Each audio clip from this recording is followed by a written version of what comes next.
Bienvenidos a Fortalecimiento Vital. Nos encontramos con Alexa Segura, licenciada en Medicina, máster en Nutrición y Dietética y especialista en psicosomática. Vamos a comenzar la asignatura Alimentación Holística, Revolución Cotidiana.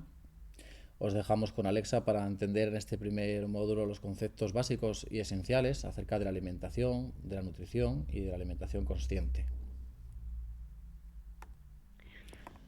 Vale, muchas Hola. gracias. Gracias. Pues nada, vamos a empezar con este primer módulo.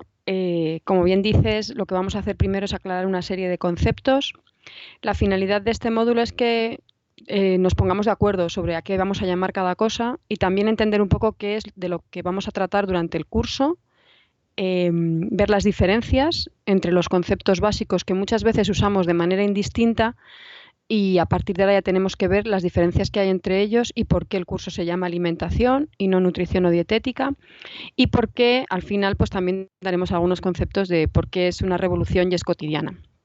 Para empezar, lo más importante en cualquier curso relacionado con la alimentación o con el comer es diferenciar entre tres conceptos que son importantes y que tendemos a mezclar o a no ver la diferencia entre ellos, que es alimentación, nutrición y dietética.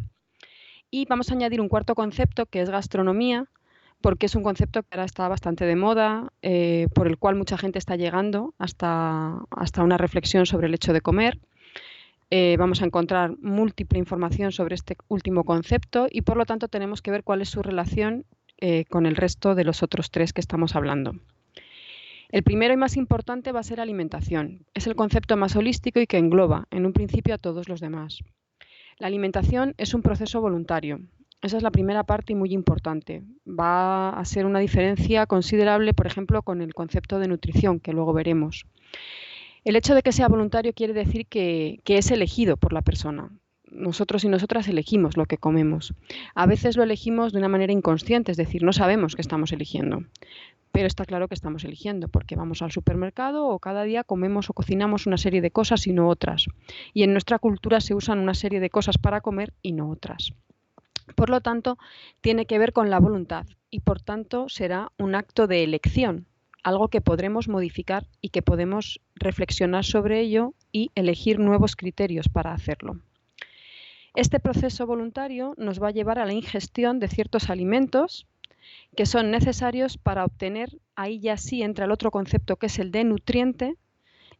Vamos a obtener a partir de esos alimentos los nutrientes y la energía que permite que nuestro cuerpo se mantenga vivo, crezca, se repare y realice las funciones propias del ser vivo.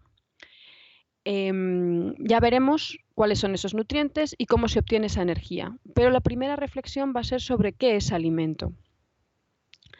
Y también lo vamos a ver en este primer módulo. Cualquier ser vivo puede ser clasificado de muchas maneras, pero una de ellas muy importante y que nosotros tenemos muy claro es el tipo de alimentación que realiza. Cuando hablamos de animales muchas veces hacemos esa apreciación de si son herbívoros o si son carnívoros o por qué al perro que tenemos en casa o al gato pues le damos un pienso que tiene proteína o si lo podemos volver vegetariano o no, igual que podemos estar siendo nosotros. Eso nos hace una idea de ver la importancia que tiene el tipo de alimentación que llevan los seres vivos. Por lo tanto, es una de las primeras maneras de clasificar. Dentro de esto, el ser humano pertenece al grupo de los llamados omnívoros, que es algo que muchas veces oímos. Omnívoro quiere decir que podemos comer un poco alimentos de muchas fuentes distintas, de casi todas las fuentes. Es decir, vamos a tomar alimentos que van a ser minerales, vamos a tomar alimentos que van a ser vegetales y vamos a tomar también alimentos que pueden ser animales. Eso es lo que nos hace que seamos omnívoros. Nuestro tubo digestivo, nuestro aparato digestivo nos permite eso, es decir, podemos digerir y obtener nutrientes de todas esas fuentes animales. Ahora bien, a lo largo de la historia hemos ido llevando, a lo largo de la historia y a lo largo de la geografía, a lo largo del mundo, las dietas de los distintos grupos humanos han sido diferentes. Ese hecho de ser omnívoros nos ha permitido colonizar distintos espacios en los que la disposición de alimento era una u otra y en lo que había dispuesto para comer eran unas cosas u otras. Ese mismo ha hecho que durante todo este proceso de colonización del planeta, durante todo este proceso de trasladarnos de unos sitios a otros, de cambiar nuestros estilos de vida y de ir evolucionando, hemos ido transformando el acto de alimentarnos. Ya no tenemos esa alimentación, aunque a veces queremos hacer referencias de los humanos como cuando vemos los documentales de la 2, ¿no? Porque eso es un instinto animal y pensamos que los seres humanos pues tenemos esa cosa del instinto animal, ¿no? En realidad nosotros ya estamos muy culturizados, es decir, llevamos muchos siglos evolucionando dentro de sociedades que tienen una cultura. ¿Qué quiere decir eso? Que todos nuestros actos, aunque nos parezcan tan instintivos como el acto de comer, van a estar teñidos y mezclados de una manera muy importante con los temas culturales. Por lo tanto, la forma de alimentarse de cualquier grupo humano y de cualquier humano en particular va a estar teñida de una serie de normas, creencias y hechos relacionados con su sociedad, con lo relacional, es decir, con las relaciones humanas que hay entre nosotros, y eso va a hacer que el hecho de alimentarse hoy en día ya no tenga ese componente muchas veces instintivo con el que queremos a veces relacionar nuestra alimentación. Todo eso nos ha llevado a crear una serie de técnicas, una serie de lugares donde comemos y otros que no nos parecen óptimos para comer, y ha ido cambiando de una manera muy diversa todo esto a lo largo de la historia y en las distintas culturas. Veremos, cuando profundicemos en el concepto de alimentación, algunos ejemplos de todo esto. Esto todo que estamos hablando, que tiene mucho que ver con la cultura, que tiene mucho que ver con lo social, con lo relacional, se opone, ahí vemos claramente la diferencia con el concepto de nutrición. El concepto de nutrición es un concepto que tiene que ver con un proceso involuntario. Ya no es algo que la persona decide hacer. Una vez que el alimento ha entrado en mi organismo, la manera en la que el organismo lo va a utilizar y va a extraer de él los nutrientes, la energía que va a absorber el cuerpo y que va a poder utilizar el cuerpo, y la forma en la que se va a deshacer de los desechos frutos de ese proceso, ya no es algo voluntario que nosotros podamos decidir. Eso tiene que ver con nuestra anatomía, nuestra fisiología y cómo el cuerpo está preparado para utilizar esos alimentos. Con lo cual, el proceso voluntario que llamaríamos alimentación llega hasta cuando me meto el alimento en la boca, y ahí entraríamos en un proceso que se llama nutrición. Es un proceso que el cuerpo hace de alguna manera automática, ¿no? Yo no estoy controlando, no tengo que pensar, voy a disolver la proteína con el ácido clorhídrico del estómago, o voy a decirle a la enzima pancreática que actúe sobre el trozo de yuca o de patata que me he comido. No es necesario. El cuerpo lo hace de manera autónoma. Ahora bien, evidentemente todo el proceso de la nutrición que tenga lugar dentro de mi organismo va a estar inicialmente gestionado y dirigido desde la alimentación, porque al final el cuerpo va a trabajar sobre lo que nosotros le estamos dando. Por eso el concepto de alimentación engloba esa parte de la nutrición, que sería ya lo más orgánico o corporal. Por lo tanto, una vez que el alimento ha entrado dentro de mi boca, va a sufrir toda una serie de transformaciones a lo largo del tubo digestivo, y ahí vamos a ir descomponiendo ese alimento en los nutrientes básicos que lo componen, absorberemos los que el cuerpo pueda y necesite y excretaremos el resto sin que entren verdaderamente dentro del organismo, sin que pasen al interior. Porque si nos damos cuenta, ya lo veremos en algún módulo que hablaremos de esto con más calma, el proceso de la nutrición tiene lugar una parte fuera de nuestro organismo, entre comillas, porque de la boca al ano en realidad es un tubo, el tubo digestivo, en el cual todavía las cosas no están propiamente dentro del cuerpo. ¿Vale? Lo veremos con más calma esto y lo analizaremos con más calma cuando lleguemos al apartado de anatomía y fisiología. Dentro del proceso de la nutrición nos damos cuenta de que para que algo sea nutriente para nosotros tiene que ser capaz de poder ser asimilado por el organismo y poder ser utilizado. En este sentido, nosotros somos heterótrofos, es decir, obtenemos la mayor parte de estos nutrientes y la energía de materia orgánica ya elaborada por otros organismos.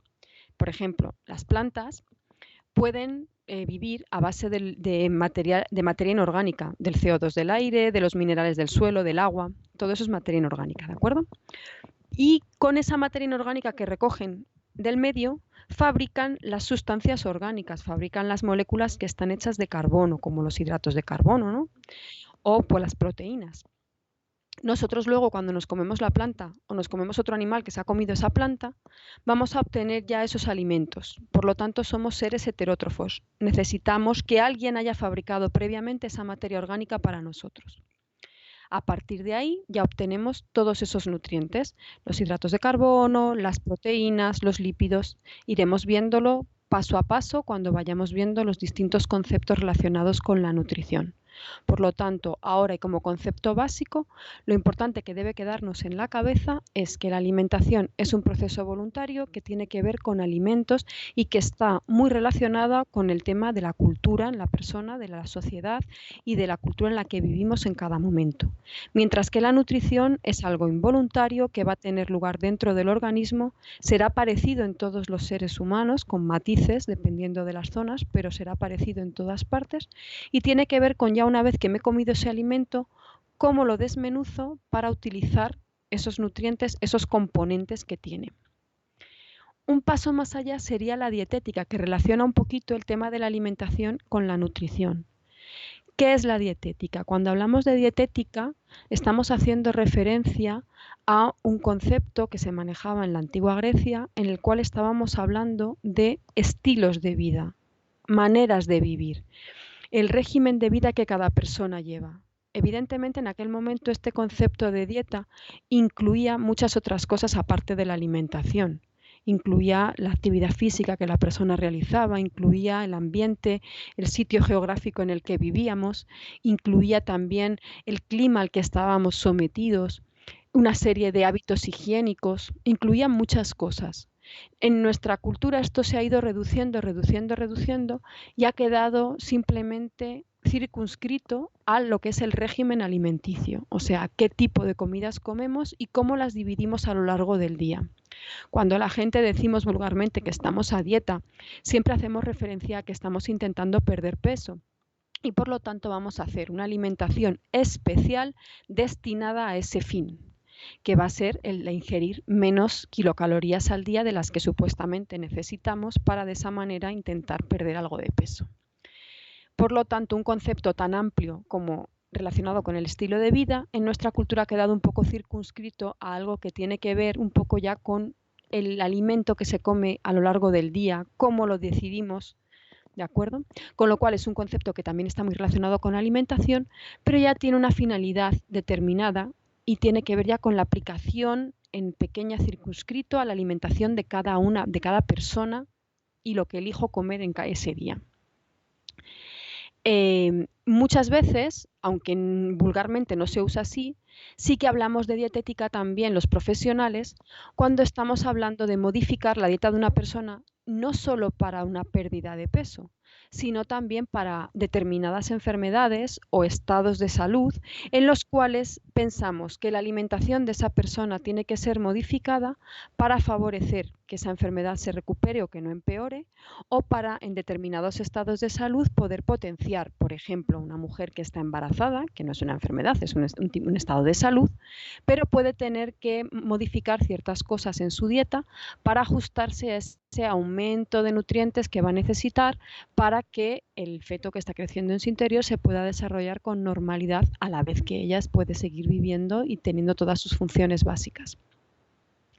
Así que cuando hablamos de dietética en un entorno profesional, estamos hablando de esas modificaciones de la alimentación ya individual de cada persona que serán necesarias o que haremos para mantener o mejorar su salud, en caso de que esté enfermo o en caso de que haya alguna variación específica. Con lo cual es un apartado dentro de lo que es el concepto de alimentación.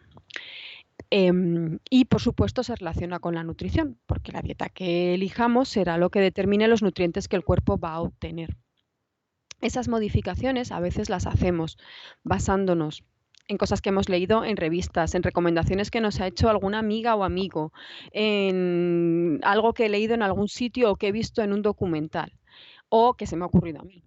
Y a veces las hacemos asesorados por un profesional o una profesional, lo cual sería especialmente interesante en momentos de enfermedad, pero también es muy importante en los momentos de salud, porque si nos damos cuenta, todo este mundo de la dieta ha creado toda una serie de avalancha de ideas, de dietas que cada uno se inventa o que cada persona se inventa de una manera, muchas veces sin ningún tipo de rigor científico ni de conocimiento, y al final circulan por ahí, en las revistas, en el boca a boca, y vamos haciendo cambios en nuestra alimentación de manera a veces un poco peregrina o sin haber hecho ninguna reflexión, al albur un poco de cosas que se le han ocurrido a personas que muchas veces pues no tenían grandes conocimientos de nutrición.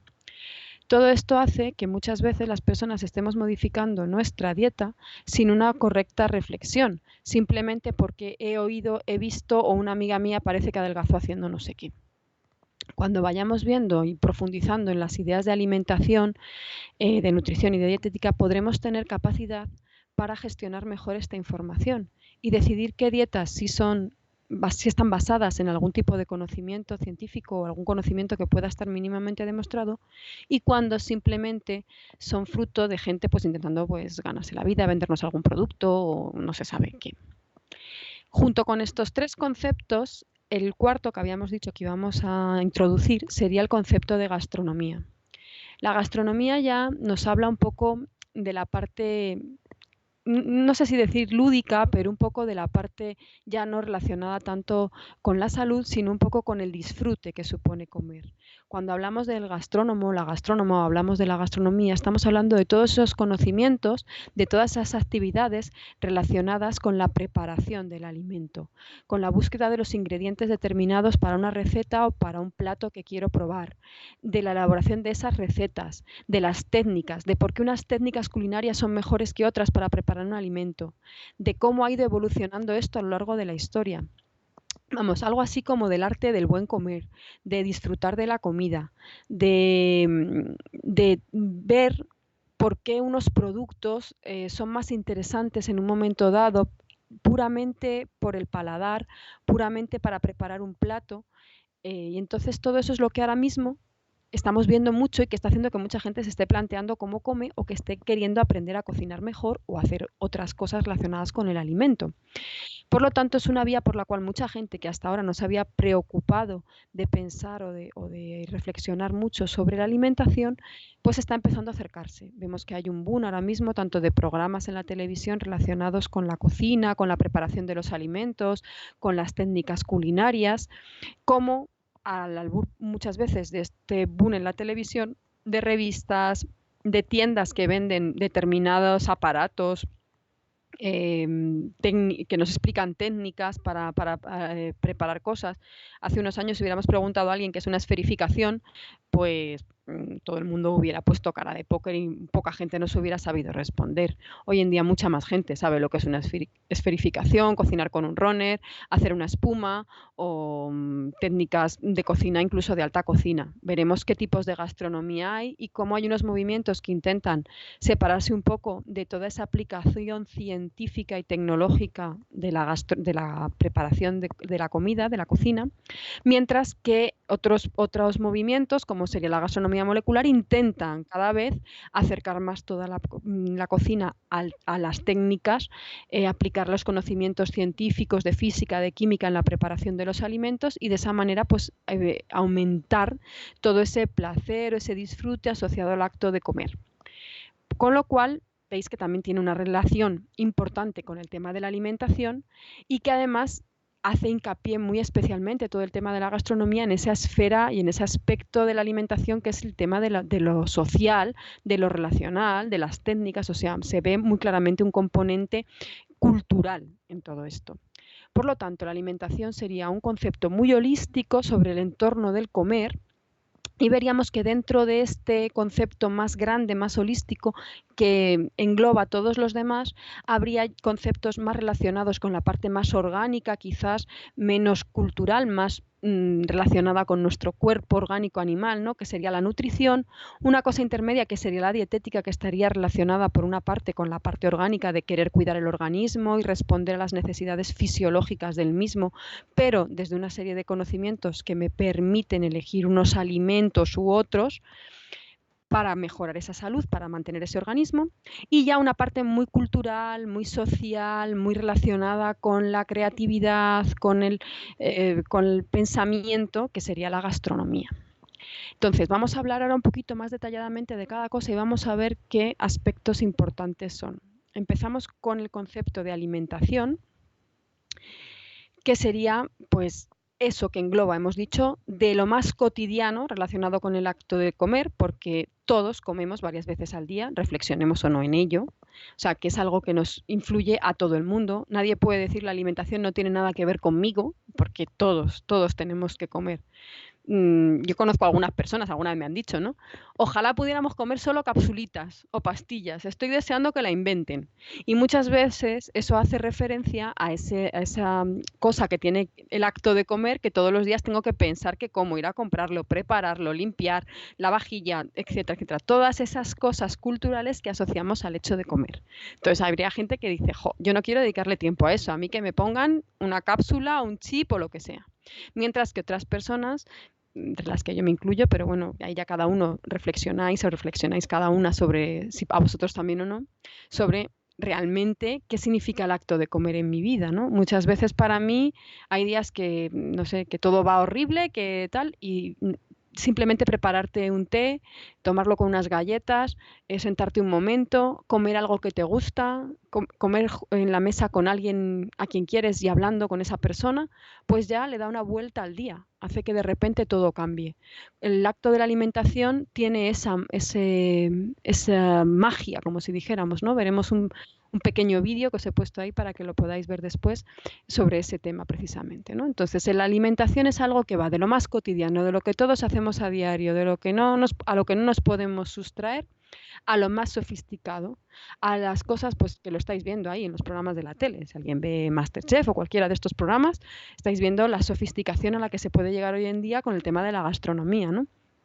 Hay un bombardeo constante de textos, de libros sobre cocina, sobre técnicas de cocina, sobre el análisis de los alimentos a nivel molecular, etcétera, ¿no? Entonces todo eso es muy sofisticado y también está relacionado con la alimentación. Una cosa muy importante sobre la alimentación, que es lo que estábamos diciendo, es que va a estar relacionada con la vida de la persona de una manera tan íntima que es imposible que separemos de ella. Por eso decíamos que es tan cotidiano. Pero esa parte cotidiana no es solo el hecho de que tengo que entrar todos los días una serie de nutrientes en el cuerpo, sino que esa parte cotidiana tiene que ver también con otras cosas que realizamos en el día a día y que están relacionadas con el acto de comer. Todos los hechos importantes en la vida de una persona, en nuestra cultura por lo menos y creo que en casi todas, se van a acompañar de algún tipo de ingesta. Desde el primer momento que nacemos, una de las primeras cosas que es que el bebé, la bebé, coja la teta. O el biberón, si la madre no le va a poder dar una lactancia, ¿no? Ahí ya estamos viendo la importancia de la ingesta. Primer acto que nos preocupa. La mayor preocupación de muchas madres al principio es que el nene, la nena, coge o no coge la teta, si me engancha bien, si no me engancha, etc. Y según vamos creciendo, todos los actos tienen que ver con eso. Si comes, si no comes, qué le gusta comer, qué no le gusta, cómo le introduzco los alimentos, yo qué sé, en un cumpleaños, cómo lo celebramos, siempre hay una comida. En un bautizo hay una comida. No se nos imagina, yo qué sé, vamos, dice uno, me voy a casar en secreto ahí en el registro civil sin que nadie se entere y seguro que cuando salimos, con los dos que han venido de testigos, vamos a comer algo. Porque no se nos ocurre que pase algo sin tomar una bebida, sin celebrar de alguna manera. El acto de la celebración, el acto de la vida, se asocia mucho al tema de la alimentación. Con lo cual tenemos una serie enorme de rituales humanos relacionados con la alimentación. En casi todos nuestros actos rituales va a haber algo relacionado con la alimentación. En la mayor parte de las religiones, así la más cercana que nos toca a nosotros, ¿no? La religión cristiana, no hay Eucaristía sin tomar el cuerpo de Cristo y beber la sangre de Cristo. Es un concepto de alimentación que antiguamente se hacía compartiendo pan realmente. Pero que desde una ceremonia del té en Japón a cualquier alimentación, cualquier momento ritual de cualquier religión, siempre va a tener un alimento asociado, algo que se come, algo que se bebe asociado a eso. Para tener más información sobre esto, a modo de ejemplo, os he adjuntado, que tenéis ahí en el Power para que podáis clicar sobre ello. Es un texto pequeñito, una hoja aproximadamente, 2 hojas, de alguien tan curioso como una bibliotecaria. La biblioteca de la ECID es la Agencia Española de Cooperación y Desarrollo, pues guarda muchísimos textos sobre todos los temas relacionados con la antropología y con el proceso de la cooperación humana, etcétera. Y dentro de todos esos textos tienen textos muy interesantes sobre todos los rituales y los actos humanos y evidentemente tienen algunos sobre comer. Entonces este que hemos adjuntado aquí, o este que está aquí adjuntado, que podéis leerlo, es interesante, va a hablar un poquito desde el estudio efectivamente de la alimentación, desde el estudio antropológico, ¿no? Desde el estudio de cómo importa en nuestra vida y cómo gestiona la alimentación la identidad cultural de los pueblos. Es casi una de las cosas más primarias y más importantes para una cultura, lo que come y lo que no come, y por qué come eso y por qué no. Y hay toda una serie de estudio antropológico, ya lo veremos, viendo por qué se comen determinadas cosas. Pero sin tener que irnos a estudios tan complejos, tan del pensamiento, de la filosofía, de la reflexión, todos nos damos cuenta de que en torno a la mesa familiar es donde está la vida de la familia muchas veces. Hoy en día las casas cada vez, si nos damos cuenta, los pisos, ¿no?, tienen menos espacio para la cocina y más espacio pues para la tele en el salón, o más espacio para lo que es el ocio dentro de la casa.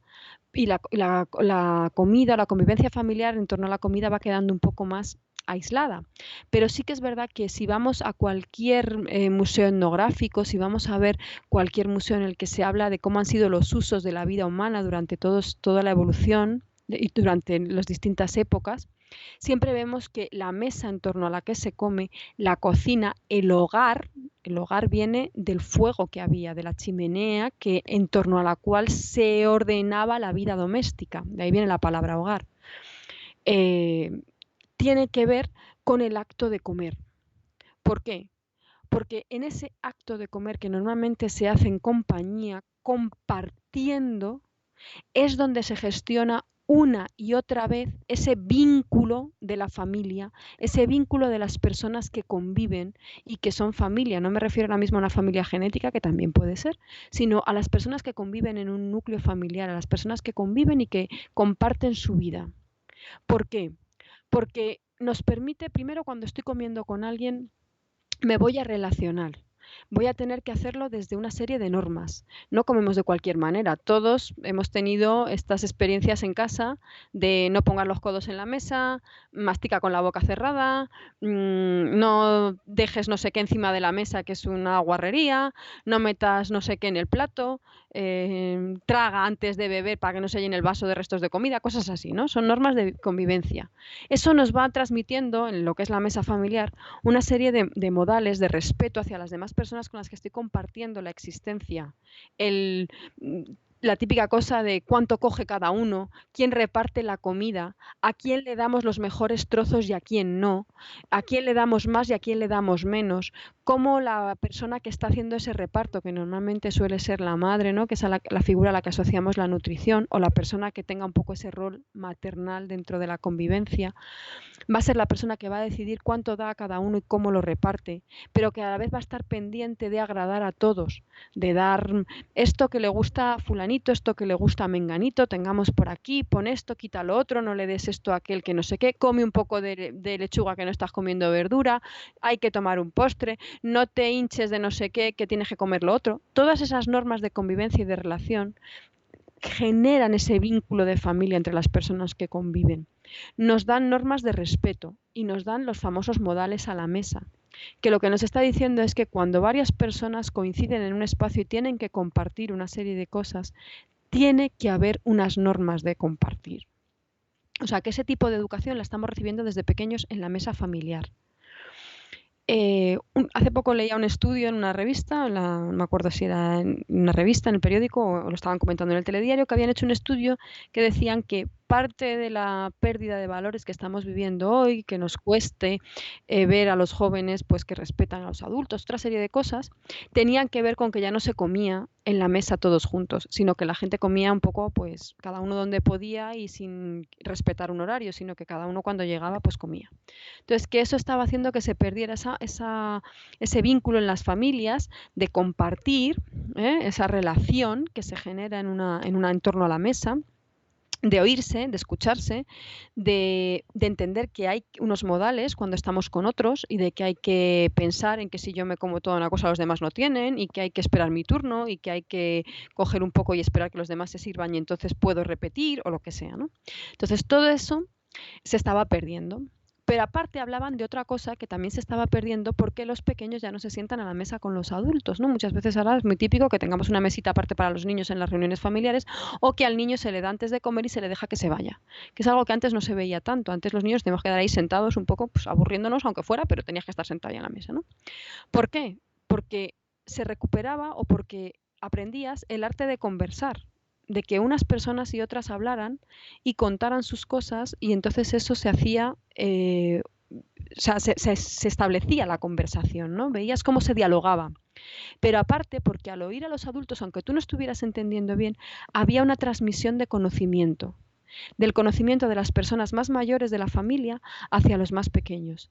Y muchos vamos a tener recuerdos, y muchos y muchas aquí, ahora seguramente que estáis escuchando esto, se os va a venir a la cabeza esa abuela, esa bisabuela, esa tía abuela, ese abuelo, ese tío abuelo, que cuando se estaban en las comidas contaba anécdotas de lo que les pasaba a ellos de pequeños, de qué comían ellos, de si había comida o no, de alguna historia familiar, y todo eso lo habéis oído en torno a la mesa familiar. Entonces, esa transmisión de conocimiento en la familia de los mayores a los jóvenes se producía en la mesa, durante la comida y en lo que llamamos la sobremesa, que es ese momento en el que después de haber compartido el alimento, las personas que lo hemos compartido y que nos reconocemos como familia, nos quedamos compartiendo también otro alimento que es el alimento espiritual, que es la conversación y que son los conocimientos. Y más allá todavía, en torno a la mesa muchas veces se produce la toma de decisiones familiares. Y cuando la gente más joven, los pequeños de la familia están allí, están oyendo por qué los padres toman unas decisiones y otras. Y cuáles son los criterios que se gestionan para tomar una decisión en nuestra familia. Y todo eso es igual de importante. Aprender cuáles son los valores que rigen nuestra familia, aprender en este entorno cómo tomamos las decisiones, quién decide lo que decide y por qué. Entonces, eso muchas veces se ha hecho en torno a la mesa. Y eso muchas veces cuando no comemos juntos, cuando no se le da la importancia a la alimentación, cuando no vemos este acto cotidiano como algo que vincula, que une, que es parte consustancial al hecho humano, pues se pierde. Un ejemplo de todo esto sucede, tenéis ahí, podéis clicar, es este vídeo pequeñito del YouTube, dura 1 minuto y algo, lo podéis ver en un momento. Y enseguida creo que todos y todas, cuando lo veáis, vais a tener un vínculo, una empatía con lo que pasa en esa película. Muchos ya la conoceréis, no voy a deciros cuál es, para que picaros y que entréis ahí y lo veáis. Pero yo solo os puedo decir que cada vez que veo esa escena se me llenan los ojos de agua porque es que es un vínculo tremendo con mi propia infancia y con cosas de mi realidad que yo sé que pasa eso, que pasa ahí y que han tenido a bien retratarlo tan fantásticamente en la película. Bueno, a partir de ese vídeo que acabáis de ver, os vais a dar cuenta de la importancia que tienen el comer y cómo se relaciona con las emociones. El vínculo tan fuerte, tan potente entre la alimentación y las emociones, los recuerdos, etc. Y lo vemos constantemente en cualquier producción cultural humana. Aquí os pongo una imagen de un país asiático. ¿Cuántas veces viajamos, estamos fuera y de repente el ver un alimento, el oler algo que nos recuerda a un alimento de casa, algo que se parece a algo que comemos allí o que bebemos allí, cómo nos devuelve al hogar, ¿no? Cómo nos trae de repente, nos hace sentir familiar. Por eso es tan habitual que los países que aceptan migración, como por ejemplo puede ser aquí en España ahora mismo, ¿no? Viene migración, personas que proceden de América Latina o de Rumanía o de otras zonas de Europa, y vemos que enseguida que llegan esas personas empiezan a aparecer en la ciudad o en el pueblo donde sea alguien que empieza a traer en una tienda alimentos de su sitio de origen. ¿Es un negocio seguro? Porque es que todos estamos deseando volver a conectar con los sabores de mi tierra, con la cocina de mi madre, con los recuerdos, con lo que yo comía. A veces luego, pasado un tiempo, lo probamos y decimos, pues esto no estaba ni tan bueno, pero da igual, porque nos recuerda a nuestra vida y nos encanta, nos encanta. Fijaros que en la literatura, en el cine, qué cantidad de películas, de libros se basan en cosas relacionadas con el comer y cómo eso nos vincula emocionalmente. Por ejemplo, la famosa Madalena de Proust, que ahí comiéndose la magdalena en casa de su tía en Colombre, el hombre de repente recuerda, eso desata una serie de recuerdos que le dieron para 7 volúmenes de En busca del tiempo perdido, ¿no? Y todo por una magdalena, por el olor de una magdalena.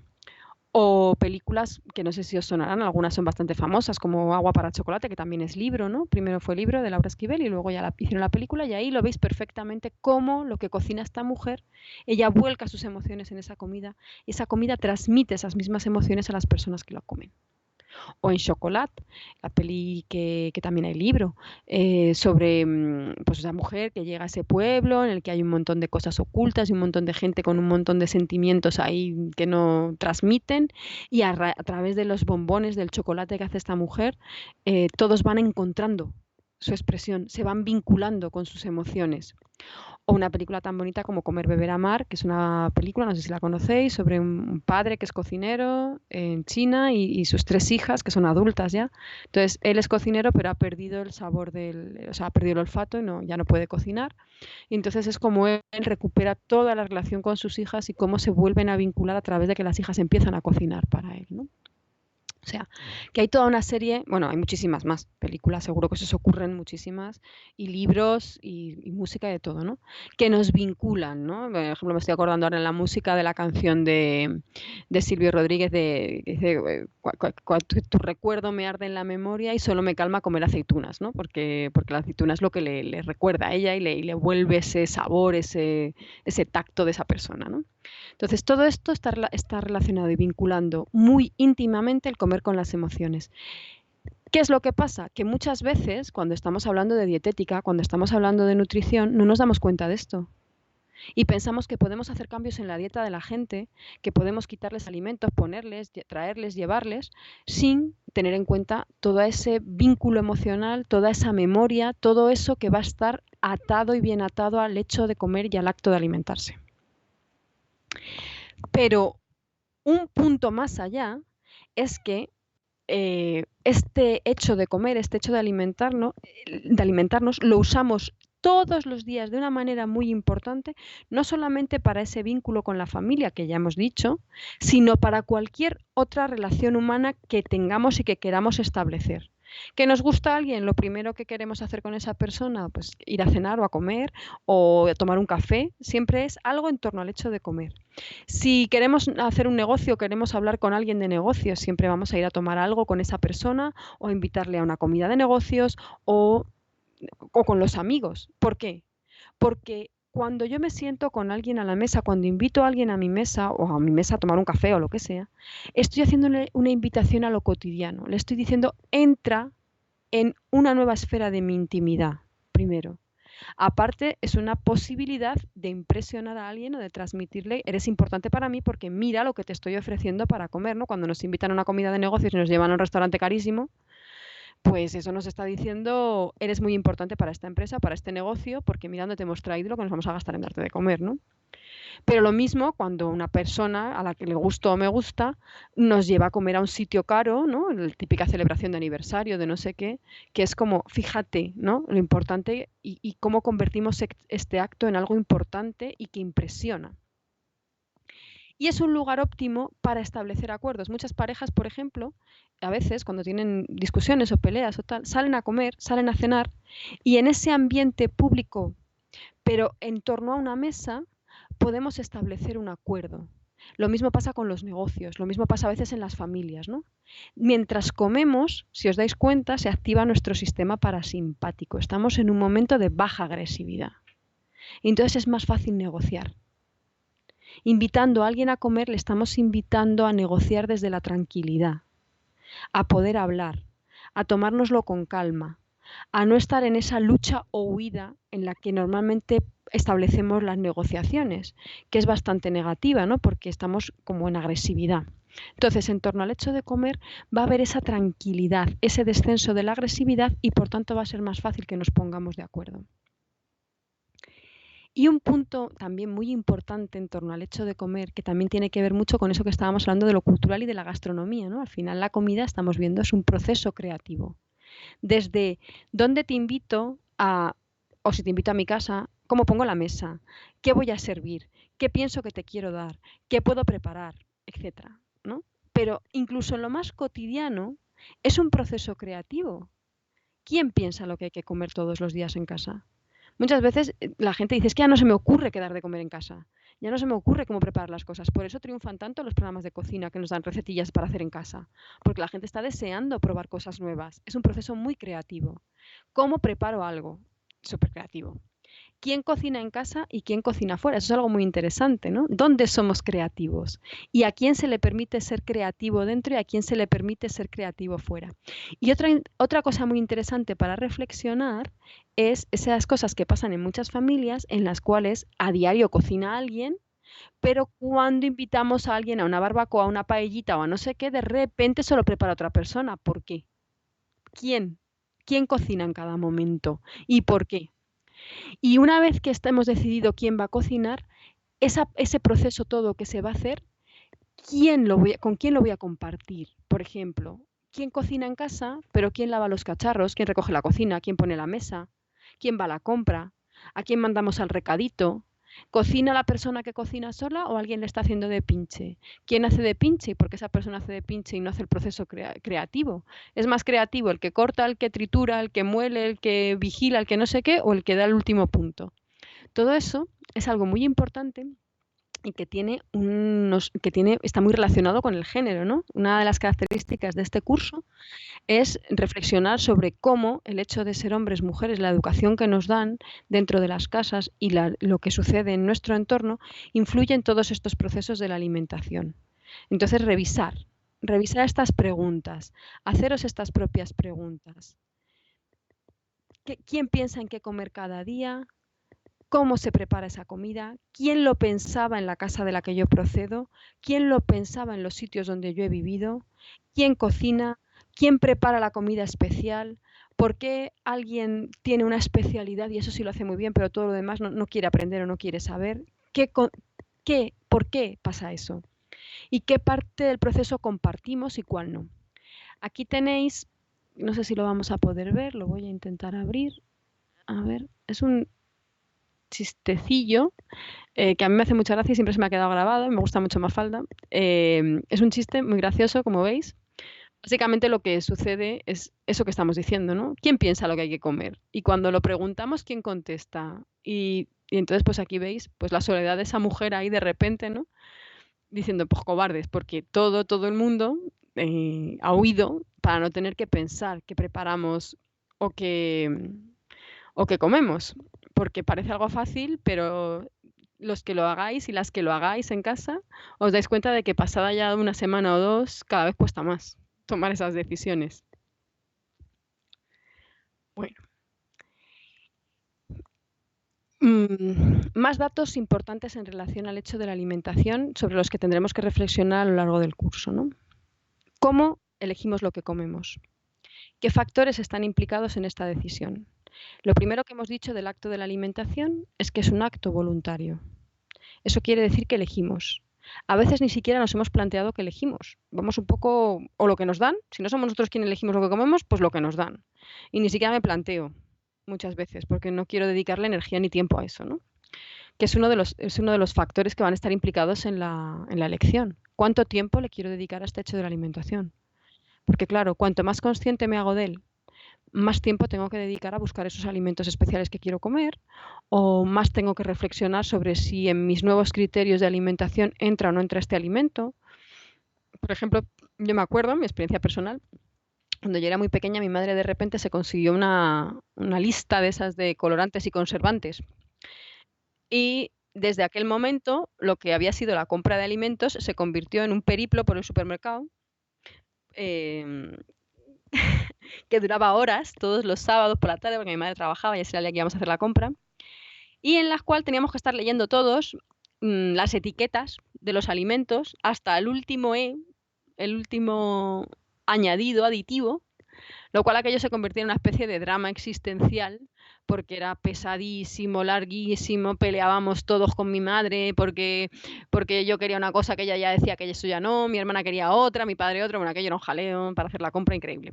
Con lo cual, de que la compra fuera una cosa que duraba X tiempo, pues empezó a durar pues, 3 o 4 horas más que estábamos allí. Yo qué sé, entrábamos a primera hora de la tarde y ya salíamos para cenar.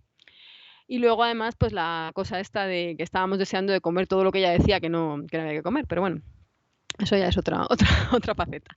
Pero ahí está, ¿no? El tiempo que queremos dedicar a esto. No solamente en la compra, el tiempo que queremos dedicar a preparar. Hay muchas personas que dicen, no, yo como congelados porque no tengo tiempo para cocinar. O yo pido comida porque no tengo tiempo para cocinar. En muchos sitios, por ejemplo, vemos muchas series de la tele, sobre todo series americanas, ¿no? En las cuales los personajes o las personas que viven allí todos los días piden comida. Cada día de la semana de un tipo, pero todos los días piden porque no tienen tiempo para cocinar, porque no saben hacerlo o porque incluso puede que salga más barato que comprar el alimento y cocinarlo uno mismo, ¿no?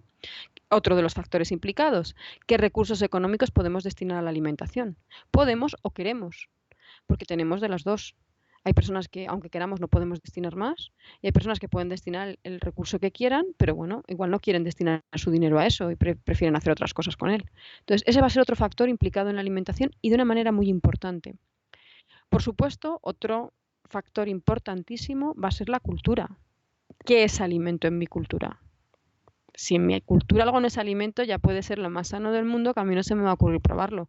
Me estoy acordando de hace unos años cuando dijo la OMS que para evitar tanta proteína animal y que para que todo el mundo tuviéramos la cantidad de proteína suficiente, que teníamos que empezar a comer insectos, que es algo que en otras culturas se hace con toda normalidad.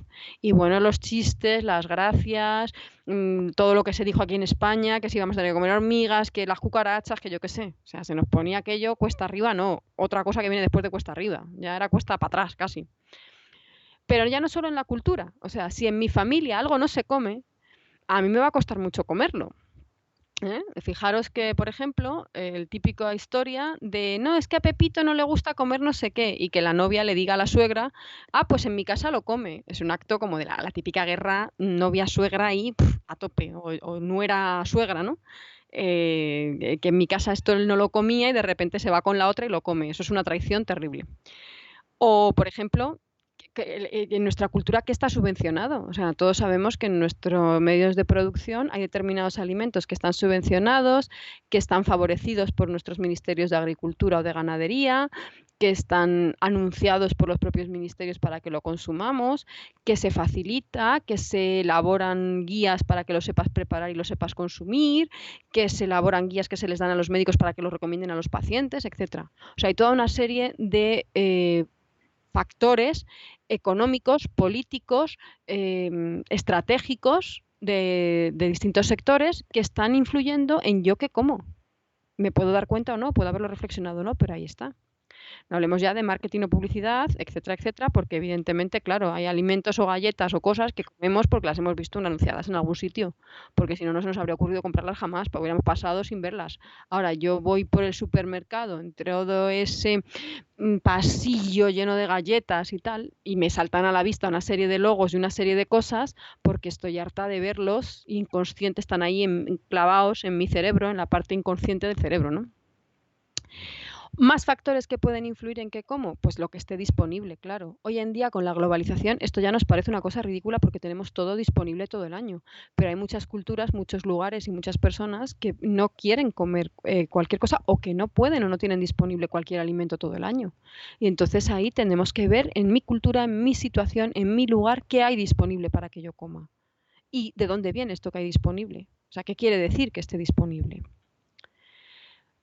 Más cosas, pues yo puedo querer tener tiempo para cocinar y puedo tener los recursos para comprar los alimentos y puedo querer prepararlos, pero si no sé, o si yo lo intento pero no me sale, o sea que mis capacidades y mis habilidades también van a tener que ver. Claro, ahí entroncamos con todos estos nuevos cursos y programas de la tele, etcétera, que están destinados a que las capacidades y las habilidades de las personas pues sean cada vez mayores en este campo, ¿no? Pero también es verdad que, bueno, volvemos a lo mismo. Nos enseñan determinadas cosas, nos orientan a determinados alimentos y nos traen determinadas ideas al acto de la alimentación. Y ahí están las ideas y las creencias, las que vienen por todas estas fuentes que estamos hablando, pero también las que ya tenemos cada uno y las que nos vamos construyendo. Es típica cosa, a mí eso no me gusta, yo no lo he probado, pues yo pienso que eso no es muy sano, pues es que a mí me han dicho no sé qué, pues yo no sé, tiene un color que no me gusta, una textura que no me parece bien, o una vez probé no sé qué y no me gustó. Y todo eso va haciendo que yo tenga una serie de ideas y creencias en torno a un alimento, aparte de las que han imbuido en mi cerebro, mi cultura, mi familia, mi Estado, mi Ministerio de Agricultura y Ganadería y las empresas de marketing y publicidad, etcétera, etcétera. Por lo tanto, como veis, todo el acto de la alimentación es un acto terriblemente complejo y que está involucrando un montón de factores que muchas veces no hemos pasado a la conciencia, no nos hemos dado cuenta de que están ahí. Y a veces nos hemos dado cuenta, pero bueno, también decimos, pero bueno, oye, no tengo tiempo, o sí, sí, todo eso es verdad, pero jo, es que hay que comer tantas veces al día que no puede estar uno con tanto remilgo, como si dijéramos, o dándole tantas vueltas, ¿no?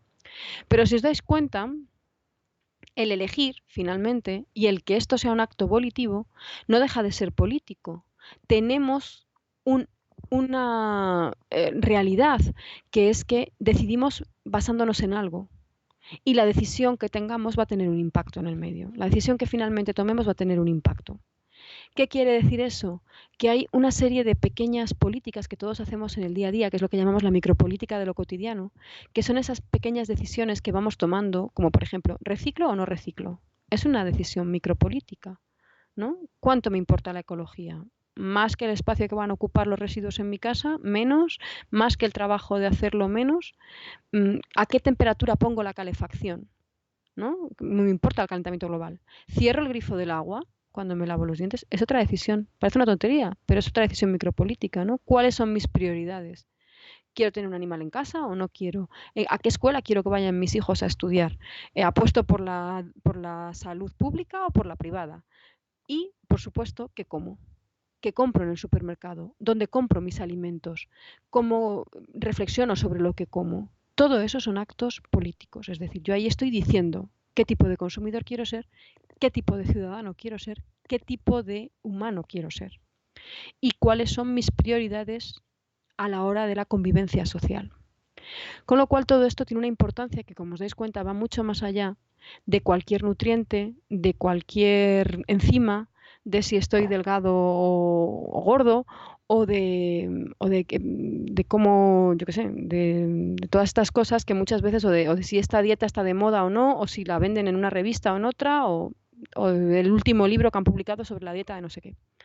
Entonces, todo esto, por eso, ese englobar, esa importancia que tiene el acto de alimentarse, el acto de comer, es por lo cual el curso se llama alimentación y no nutrición o no dietética.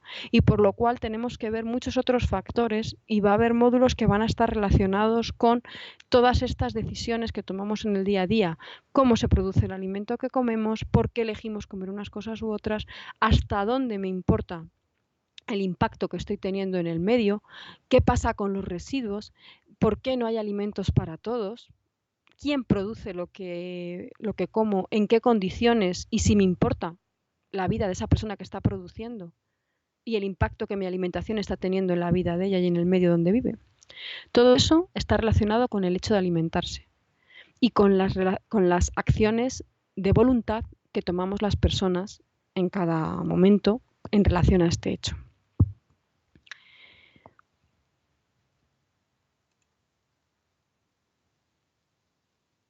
Muy bien. Dentro de esto habría algunos conceptos muy importantes relacionados con la alimentación y que tienen que ver, por supuesto, aparte con todos estos temas políticos, con todas estas decisiones, etcétera, Muchas veces, y mucha gente de la que se apunta a un curso de alimentación y nutrición, o mucha de la gente que profesionalmente se dedica a esto, está aquí o tiene o le interesa este tema porque tiene algo que ver con su salud. Muchas veces lo que comemos, cuando empezamos a tomar conciencia, muchas veces de lo que comemos, una de las cosas que nos puede hacer tomar conciencia es tener algún problema de salud o tomar de alguna manera conciencia de que esa alimentación está afectando a nuestra salud. Con lo cual, una importante pregunta en relación a lo que como es ¿qué debo comer para mantener y potenciar mi salud? Incluso una pregunta anterior, ¿está la alimentación afectando de alguna manera a mi salud, la alimentación que tengo? Y si decido que es así, entonces, ¿qué debo comer para mantener y potenciar esa salud? ¿No? Un tema importante, lo primero que tendríamos que reflexionar en relación a esto sería ¿cuál es nuestra definición de salud? ¿Qué entiendo o qué entendemos cada uno de nosotros y nosotras por salud? Porque claro, dependiendo de la definición que tenga, la alimentación tendrá más o menos que ver con eso, ¿no? Si decimos, simplemente para mí la salud es pues no tener ninguna enfermedad en concreto, ¿no? Mientras no tenga ninguna enfermedad así que me tengan que poner un tratamiento o que me tengan que operar, pues ya está, yo me considero sano, ¿no? O sana. Pues entonces a lo mejor la alimentación, dices tú, yo como lo que hemos comido siempre aquí, que estamos más o menos todos vivos y hemos llegado donde hemos llegado, pues listo, no tengo que pensar mucho más, ¿no? A veces tenemos una idea de salud un poco más allá, ¿no? En la cual pues estamos pensando que tiene que haber cierto bienestar, no solamente ausencia de enfermedad. Claro, también tenemos la definición famosa esa de la OMS del completo estado de bienestar mental, físico, social, etcétera, ¿no? Que claro, completo estado de bienestar, pues hombre, entonces aquí no hay nadie sano, ¿no? Empezamos ya con esas definiciones a veces que son como muy bien pensantes y muy positivas, pero que luego no hay quien las cumpla porque es imposible ese completo estado de bienestar. Además, que habría que ver cómo definimos un completo estado de bienestar. Sería otra pregunta interesante que os lanzo y que podéis reflexionar sobre ello, ¿no? Pero bueno, si nos quedamos en un punto intermedio entre esa ausencia de enfermedad y ese completo estado de bienestar, pues tendríamos una definición de salud un poco intermedia, ¿no? En la cual vamos a hablar de que no haya una enfermedad, evidentemente, que el cuerpo se encuentre en buen estado, pero también cierto estado de bienestar, no ese completo estado de bienestar, pero sí como alguna relación con que el cuerpo funcione de buena manera, nos permita desarrollarnos y evolucionar y crecer y llevar a cabo las funciones que nosotros pensemos que son buenas para cada uno de nosotros y nosotras. Entonces ahí la alimentación, como sabemos, es importante porque afecta en todas las esferas esas que estamos diciendo de la salud. Nos afecta en la parte orgánica, evidentemente relacionado con la nutrición y la dietética, ya lo iremos viendo. Pero también nos afecta en la esfera de lo psicológico por toda esa imbricación que hemos visto que la alimentación tiene con las emociones. Pero es que un paso más allá es que hemos visto que está muy relacionada con todo el tema social, con lo cual mi bienestar social va a tener que ver con mi alimentación, de una manera muy íntima, ¿no? O sea, cómo yo me involucro con el medio y con las personas que producen mis alimentos y qué decido yo comer. O sea, muchas veces esa salud tiene que ver no solo con mi salud corporal, sino con la salud de mi entorno. ¿Cuántos de nosotros y nosotras pensamos que lo que comemos tiene que ver con el calentamiento global? ¿O tiene que ver con la contaminación que respiramos en las ciudades? El tráfico que trae esos alimentos de un sitio a otro en este mundo globalizado en el cual pensamos todos que tenemos disponible cualquier alimento en cualquier momento del año, está muy relacionado con la salud que yo tengo. ¿Y de dónde viene ese alimento? Y las personas que lo han cultivado, cómo lo han cultivado, y cuándo lo han tenido que coger para que llegue a mi plato en un estado en el que se pueda comer, y toda una serie de cosas, y cómo se ha producido, y qué impacto está teniendo eso en otras sociedades, y qué impacto está teniendo el que yo coma algo que se ha extraído de otro sitio donde la gente que lo extrae y que lo cultiva no tiene para comer, y que esa gente se embarca en periplos migratorios para llegar aquí para intentar tener que comer como yo. Todo eso está relacionado con mi salud. Entonces vemos que la idea de salud a veces un poco como así tan orgánica se queda un poco escasa para ver cómo la salud influye en la alimentación y la alimentación en la salud. Veremos también a lo largo del curso de dónde extraemos el conocimiento que extraemos en cada caso. porque evidentemente no toda la información que recibimos sobre alimentación, ni siquiera sobre alimentación y salud, tiene ningún rigor científico muchas veces. Entonces, ¿qué cosas sí podemos afirmar y cuáles no? ¿De acuerdo?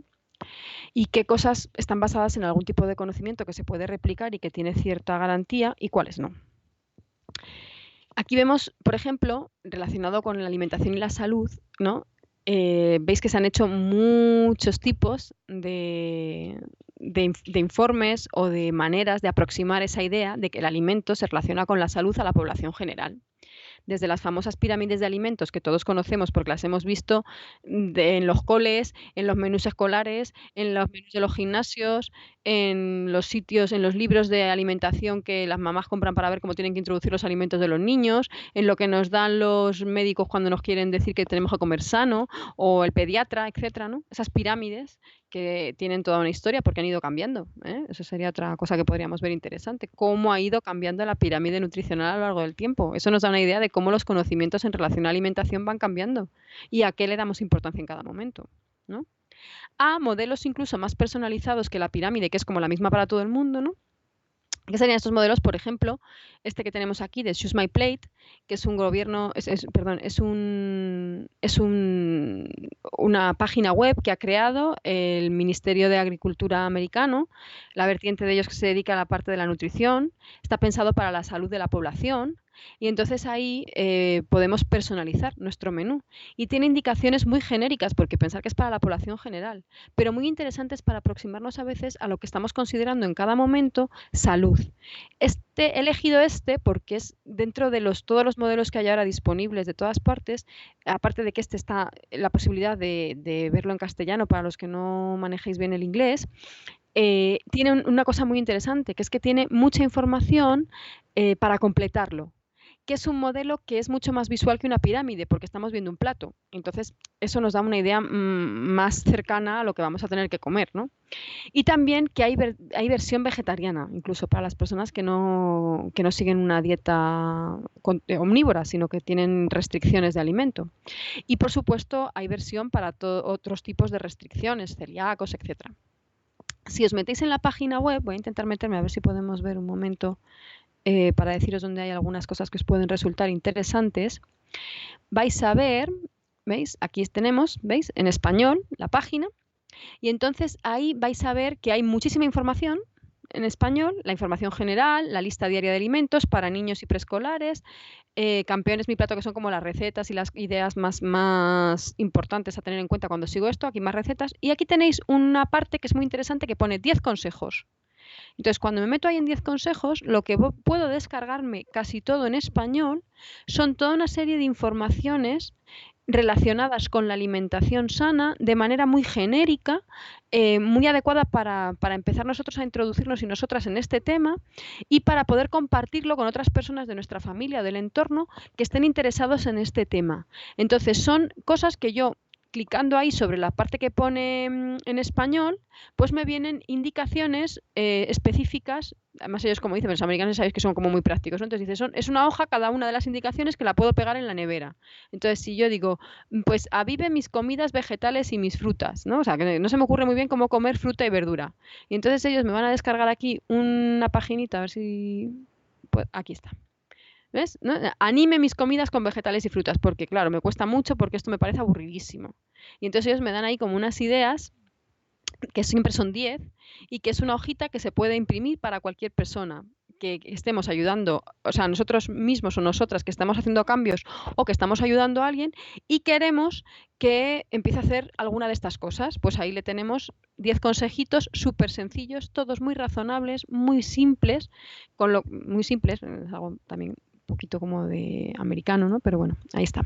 Entonces, he elegido esta para poneroslo como un ejemplo de cómo se utiliza la alimentación y la salud porque es muy manejable, lo puede usar todo el mundo y podéis empezar ya a practicar y a leer cosas y a compartir cosas.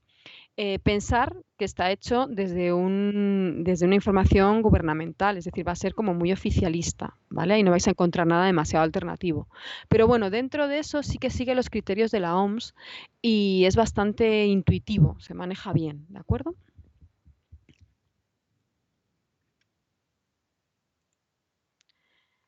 Bueno, pues yo creo que vamos a dejarlo aquí.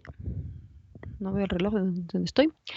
Y empezaríamos con la nutrición en la siguiente sesión. Espero que os haya resultado de interés y que entendáis ya desde este momento por qué el curso lleva el nombre de alimentación y no de nutrición o de dietética, y la importancia de este concepto de alimentación dentro del estudio del hecho del comer. Espero que os haya entretenido y espero vuestras dudas y vuestras aportaciones. Muy bien, damos por finalizada la sesión de la clase con Alexa. Seguiremos compartiendo y aprendiendo mucho con ella. Acordaros de revisar los contenidos adicionales que podéis encontrar en el aula virtual haciendo clic en los enlaces que Alexa nos ha indicado, así como